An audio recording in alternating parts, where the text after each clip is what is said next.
Hey there YouTubers, JB Coin'z here with another video. This one is about the very rare and valuable flying eagles and everything that you need to know about them.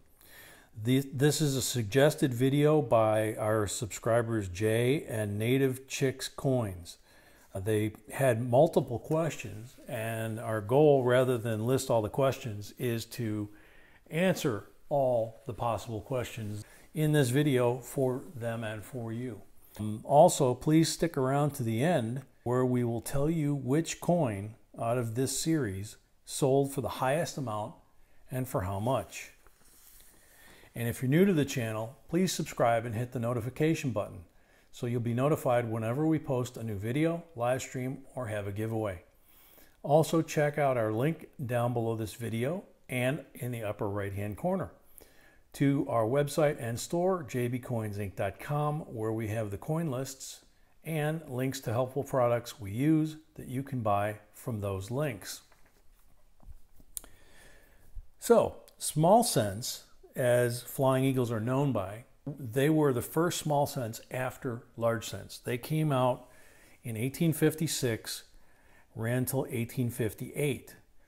A very short series, but a lot of interesting things going on and a lot of controversial things going on and a lot of challenges. So there's a lot of opportunities as well. The small cents in the Flying Eagles were, in essence, a transition in several respects. After all, the large cents were still being struck at that time through 1857 anyway. What was worse, by 1851, the cost to mint one large cent had gone to $1.06 per dollar of pennies. So they were losing money on the large cents because the cost to produce them was exceeding their value. Kind of like when they went from silver to clad, or when they went from copper to clad, and now they're talking again that the cost to produce nickels and pennies are exceeding the cost of, or the value of the coins. So we're kind of repeating history. If you coin collect long enough, you'll run into this theme over and over and over about cost reductions, cost reductions, cost reductions.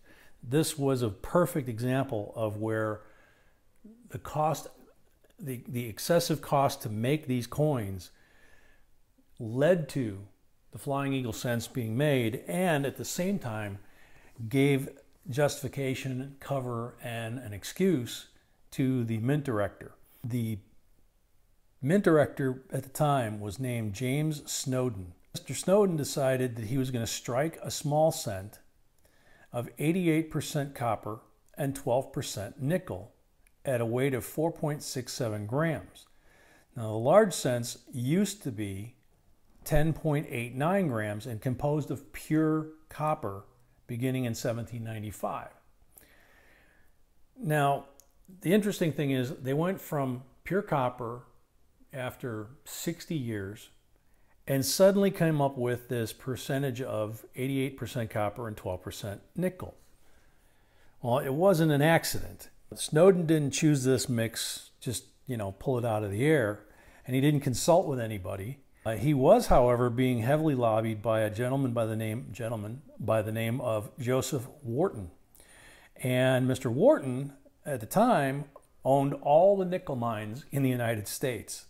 And he was lobbying him heavily to use the alloy of nickel in the production of coins. So Snowden somehow magically managed to get 12% of the coin to use nickel. The other thing Snowden did was he ordered about 1,000 1856 Flying Eagle cents to be struck, but he didn't have any authorization. There was no law that had been passed by Congress authorizing the 1856 you see in this picture to be made. He just decided to make them.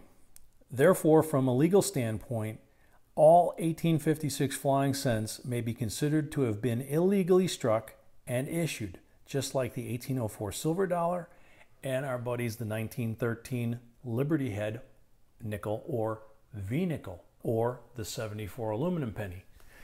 Again, the same thing over and over again at the mint. It is not known exactly how many 1856 scents were produced, but estimates range anywhere from 1,500 to about 2,150. There were about 634 that were given to politicians and other well-connected people. Like I keep saying, nothing much changes. During 1858 and 59, after the run had ended, more were restruck using the original dyes. They wanted more of them, so let's just make more. Not all restrikes, by the way, can be differentiated from the original ones because they used those original dyes. So the 1856 flying scent is usually divided into three main varieties. The first one are pieces that were struck for the mint and government purposes in 1856 and early 1857.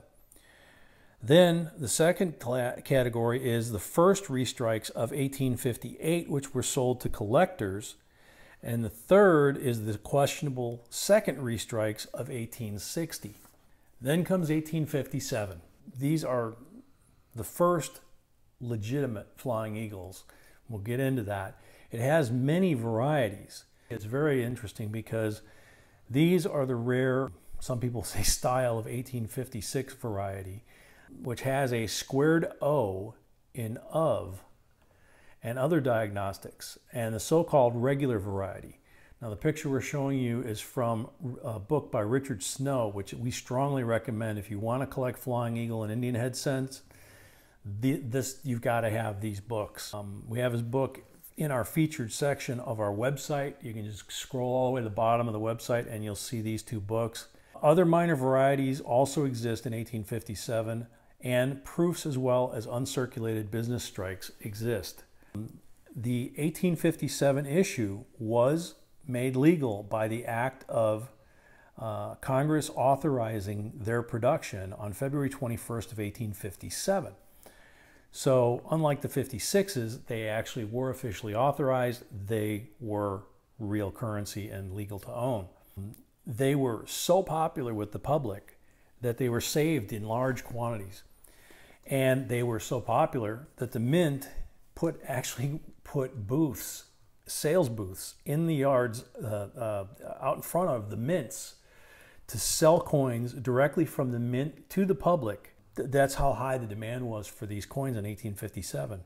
Many were put aside because the people wanted them so badly and wanted to keep them so badly.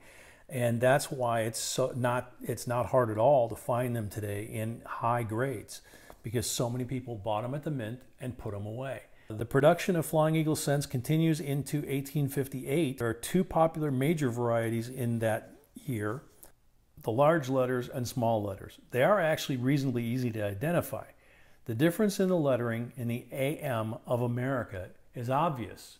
The small letters has the wide gap. The large letters is a close AM, which a lot of us that have collected pennies should look familiar to us. In 1857, there are proof and business strikes of the date to be collected. There is also an important 1858 over 1857 overdate rarity only recently discovered. So even though these things have been out there for 160 years, somebody just recently discovered these new errors. So check your rolls, look at the coins it shows. This overdate is believed to be from a refurbished 1857 die with the 8 added later. No one knows for certain why Snowden quickly changed from the very popular flying eagle and to the Indian head design. I mean, everybody loved these things. They were buying them, they were putting them away, and then suddenly, after only a couple of years, he switches to the Indian head design. And there's no record anywhere of why he did that. One of the reasons is thought to be that the difficulty of getting good strikes from the flying eagles may have been a factor. Collectors today will find a typical weakness on the eagle's tail feathers, even on mint state specimens and regardless of the date. If you find a fully struck tail feathers, they are exceptions that often command significant premiums in the price. But normally, there'll be a weak strike on the tail. Now, To complete the series, we told you, most people have been told there's 3 coins. Well, there's not. We already talked about proof and business strike. So if you really want to have a full set of flying eagles, this is what you're going to need. On the proofs, you're going to need an 1856, an 1857, an 1858 small letters, and 1858 large letters. Then on the regular strike, you're going to need an 1856, an 1857, an 1858 large letters, an 1858 over 7 weak strike, an 1858 small letters, and an 1858 over 7 strong strike. It's about 10 coins, not 3. So again, the book is really, really helpful to help you avoid paying too much for some coins, getting ripped off potentially, or missing opportunities thinking you've already got the set. So hopefully we've answered all your questions. And so now what we promised at the beginning, that if you stayed to the end, what was the highest sale price for any of the flying eagles, and what was it?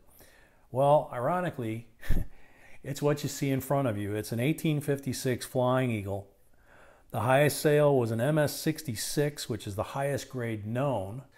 It was sold by Heritage Auctions for $172,500.